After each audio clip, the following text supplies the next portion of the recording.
हरे कृष्णा। आप सभी का एक बार फिर स्वागत है शाश्वत संस्कृति चैनल पर। ये तस्वीर जो आप देख रहे हैं इन्हें तो आप जानते ही होंगे। ये हैं तुलसी पीठ के पीठाधिकारी रामभद्राचार्य जी, और इन्होंने हनुमान चालीसा, जिसका हम सदियों से पाठ करते आए हैं, उसमें कुछ अशुद्धियाँ बताई हैं, यानी गलतियाँ बताई हैं। तो आज हम इसी के बारे में बात करेंगे कि वे गलतियाँ क्या हैं और क्या वे सच में गलतियाँ हैं भी या नहीं। किंतु इससे पहले जो थंबनेल आपको स्क्रीन पर दिख रहा है, उस वीडियो के अंत में हमने आपसे एक प्रश्न पूछा था, उसका उत्तर देने का समय आ गया है। प्रश्न यह था कि हमारे वेदों और शास्त्रों में लिखे हुए कुछ मंत्रों में इतनी शक्तियां हैं कि केवल उनके उच्चारण मात्र से ही आग जलाई जा सकती है। यह कथन सत्य है या अंधविश्वास? तो इसका उत्तर है हाँ, ये सत्य है। आज भी ऐसे कई सिद्ध पुरुष हैं जिनके पास ऐसी सिद्धियां हैं, और वो अग्निकुंड में आग माचिस से नहीं बल्कि मंत्रोच्चार से जलाते हैं। और उसके प्रमाण के तौर पर हम आपको एक वीडियो दिखाते हैं, आप इसे देखिए।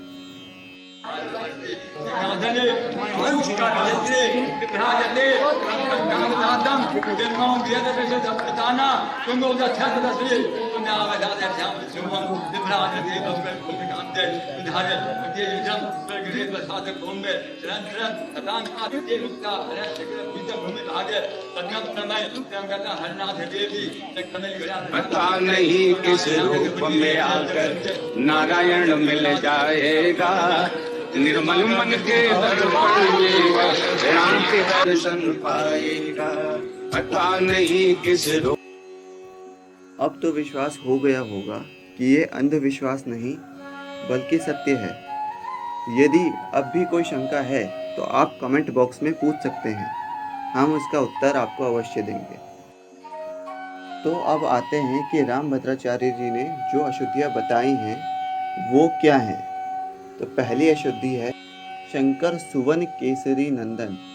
यहाँ पर सुवन शब्द के बजाय स्वयं शब्द आना चाहिए, शंकर स्वयं केसरी नंदन। और अगली अशुद्धि आती है 27वीं चौपाई में, सब पर राम तपस्वी राजा नहीं बल्कि सब पर राम राज सिर ताजा होना चाहिए। और अगली अशुद्धि 32वीं चौपाई में, राम रसायन तुम्हारे पासा, सदा रहो रघुपति के दासा नहीं बल्कि सादर हो रघुपति के दासा आना चाहिए। और अंतिम अशुद्धि है 38वीं चौपाई में, जो शतबार पाठ करे कोई, छूट ही बंदी महासुख होई।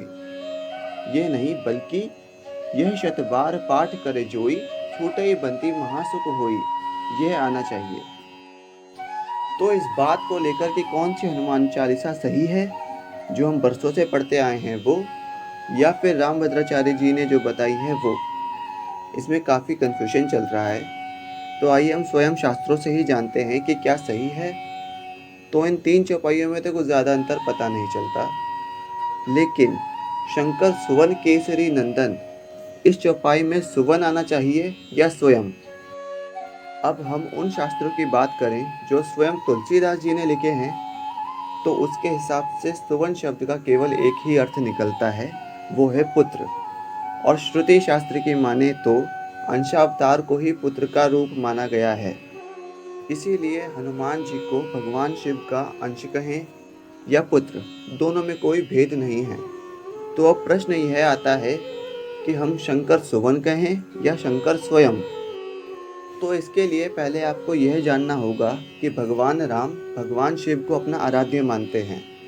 जिन लोगों ने रामायण पढ़ी है वे लोग तो इस बात को जानते होंगे, और जिन्होंने नहीं पढ़ी तो उन्होंने अवश्य रामानंद सागर जी की रामायण में देखा ही होगा।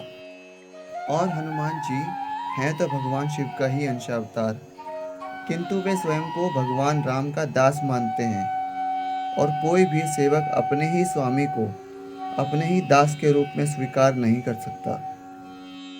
शंकर स्वयं कहने पर भाव भेद हो जाएगा, इसीलिए शंकर सुवन ही भाव रूप से उचित है। तो चिंता मत कीजिए, आप गलत हनुमान चालीसा का पाठ नहीं करते आए हैं। तो रामभद्राचार्य जी ने इन्हें अशुद्धियाँ क्यों बताया, ये तो हम नहीं जानते, किंतु हम उनका सम्मान बहुत करते हैं। वे तुलसी पीठ के पीठाधिकारी हैं और उन्होंने ही तुलसी पीठ की स्थापना भी की थी। केवल 5 साल की उम्र में उन्होंने भागवत गीता कंठस्थ याद कर ली थी और 7 साल की उम्र के होते होते रामायण भी कंठस्थ कर ली थी। ऐसे महापुरुष का हम सदा ही सम्मान करते हैं। आज जो अयोध्या में राम मंदिर का निर्माण हो रहा है, उसमें भी रामभद्राचार्य जी का कोर्ट केस के समय बहुत बड़ा योगदान रहा है, तो वे हमारे लिए सदा ही पूज्य रहेंगे। तो आज के लिए बस इतना ही।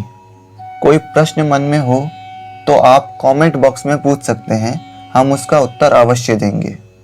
मिलते हैं आपसे अगली वीडियो में, तब तक निश्चिंत रहिए और राधे राधे कहिए।